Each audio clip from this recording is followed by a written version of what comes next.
Hello, this is Suzanne LeClaire, and I'm going to present to you some resources for service members.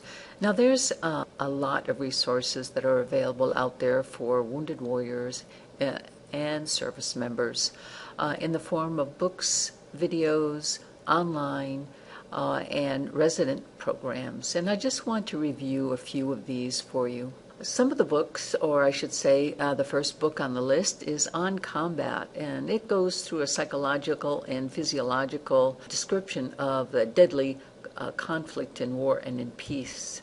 And that was published in 2008.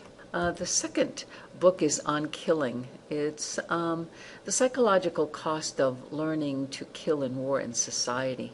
There is a good website. It's www.afterdeployment.org, and it's basically a website for service members, veterans, and families on managing deployment problems and concerns. So you can go on this site, as I'm doing right now, and you can click on any one of these topics, whether it's on depression, post-traumatic stress, health and wellness, financial health, and it allows you to do an assessment, jump right into the workshop, or go to the library for additional resources.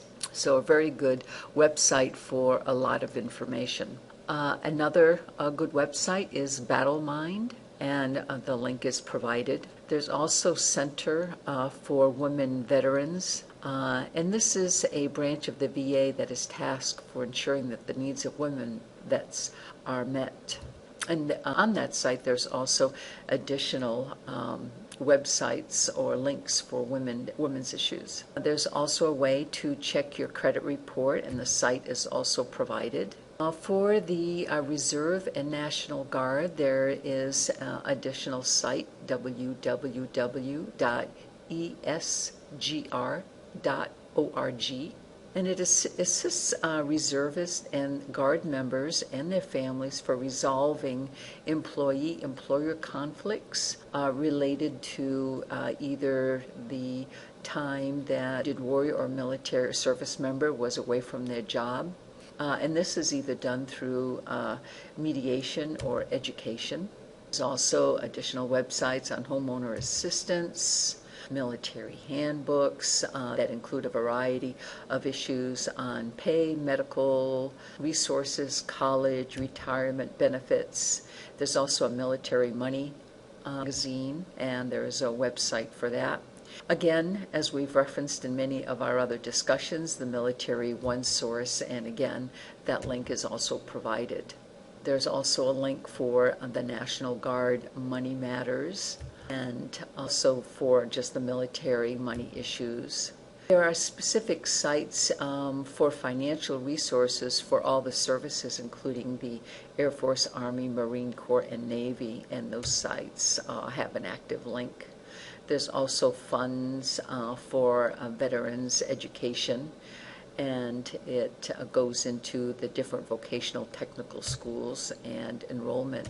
There's also a fund for military comms, military benefits, also provides a lot of information on a wide variety of benefits for active reserve and Guard members. There's a military mental health site as well, and that identifies where the resources or installations are. There's also information on My GI Bill, and it provides the up-to-date information on the military's new GI Bill, and also information on the post-9/11 Veterans Benefit Act of 2008. There's also information on the National Amputation Foundation, National Center for Post-Traumatic Stress Disorder, and that site is nice because it provides the VA programs with its advances in mental health care of veterans through research, education, and training. So there's a lot of resources on PTSD for veterans on this site. There's also the phone number for the National Suicide Prevention Lifeline, so that's available for you there. Email or an online link for the National Veterans Foundation that affords outreach services for food, clothing, transportation, employment, and other relevant services to military members, and that's called the National Veterans Foundation. There are also sites for Alcoholics Anonymous, Gamblers Anonymous, and Narcotics Anonymous through the substance abuse and gambling sites. And again, the general site for the U.S. Department of Veterans Affairs that has just general information on benefits, customer satisfaction, GI Bill, disability, pension, compensation, and health care. Another very useful site is the Wounded Warrior site, and this is various health-related programs for Army, Navy, Air Force, and Marine Corps, both the service member and the families. There is a very good site as well for Women's Trauma Recovery Program, and it gives history and some documentaries about this residential program for women veterans with PTSD related to military service and military sexual trauma. The average age from when I was reading this is anywhere between from about mid-20s to age 62 in women that have been in either the Vietnam conflict all the way up to the present conflicts. And so there's the ability for women to support one another and share in their experiences on the road to recovery. This has been just a brief overview of resources for service members. Please contact your local library.